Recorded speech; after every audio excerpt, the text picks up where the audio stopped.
COVID passport situation in regards to the Service New South Wales app. That'll be a scheme by which the vaccine can be incentivised to people in New South Wales. This lack of information from the federal government about who's getting the vaccine in aged care facilities, is that putting the COVID passport system at risk? No, it's not putting it at risk. I suspect there's a lag in terms of being able to collate the information and get it to us, and we accept that. But what we are doing is planning for the future, so we're trying to be a few steps ahead so that New South Wales and Australia don't fall behind the rest of the world when it comes to opening up, and that's really, really important. What we have to appreciate is Australia as a nation has done an outstanding job in managing the virus, but we also have to accept that our borders, our international borders, have been closed during this time.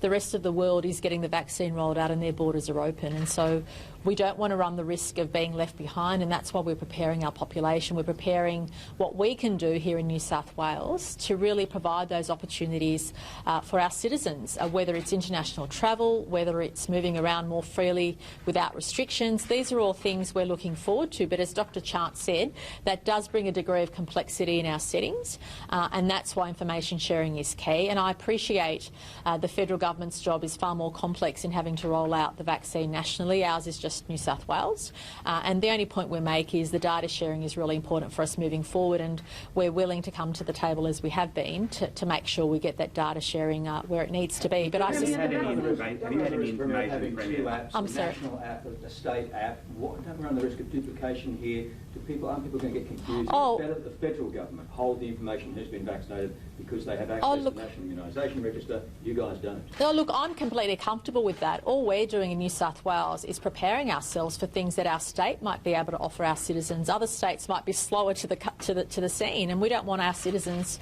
to be held back. So we're just preparing ourselves for the opportunities that might come for our citizens. Yes, the Commonwealth does have access to the information, to the body that you said, Chris, which I forgot the name of. Thank you. Yep. But they share that information with us, and Dr. Chance explained that to me on a number of occasions where the Commonwealth does share that information with us.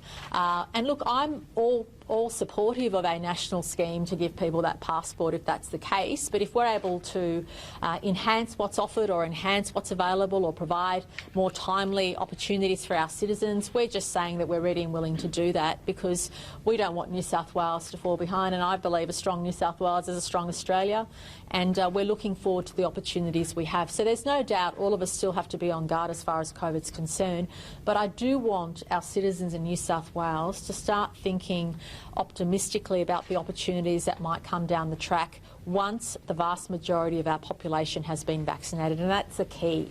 We can't move forward to thinking about those opportunities, thinking about the things we've been denied for the last 12 months, just over 12 months, unless the vast majority of our population is vaccinated.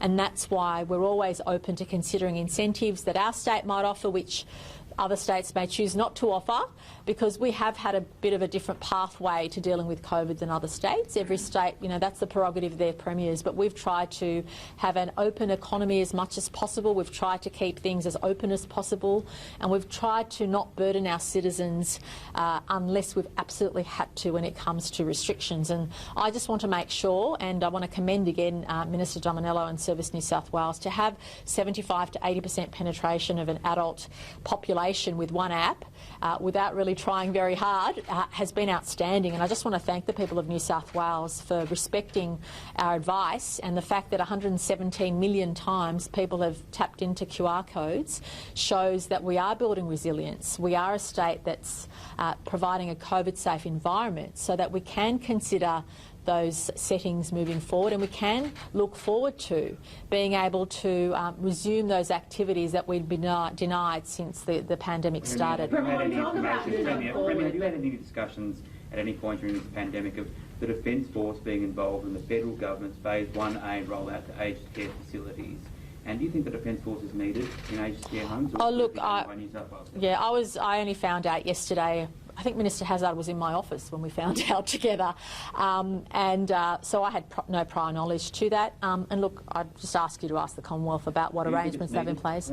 Oh, look, given the distribution of the vaccine in aged care residences, and I shouldn't use the word facilities, but residences, is the responsibility of the Commonwealth Government. So it's for them to explain to us why they think that's needed. All I know is that as far as New South Wales is concerned, we are gearing up our opportunity. And I think I said a few weeks ago rather confidently and perhaps rather too assertively that if there's opportunities for us to bring forward the vaccine rollout in New South Wales, we'll do that. And we're really keen to do that because which is why we're getting our systems in place. I'm proud of the fact that there's an online system. People who've had the vaccine talk about how seamless the process has been. We have an observation team at the end. We're following up. Health is actually following up people and asking them questions so that we can assess what the response has been and what any symptoms or side effects have been. And to date, it's been very positive. And we're trying to look at opportunities where we can bring it forward as soon as possible because, as I said, the sooner the vast majority of our citizens get the vaccine, the sooner we'll be able to ease things further, look at opportunities we've been denied and really create our path forward. And I don't want to be slowed down. I want us to actually have the opportunity to bring things forward. And what's been heartening for me, and I want to thank the Commonwealth Government for the supply of AstraZeneca. It'll soon be manufactured here through CSL on Australian soil, which is great. And the challenge for us, it seems, in the coming months won't just be supply. Supply seems assured of AstraZeneca, but it will be distribution.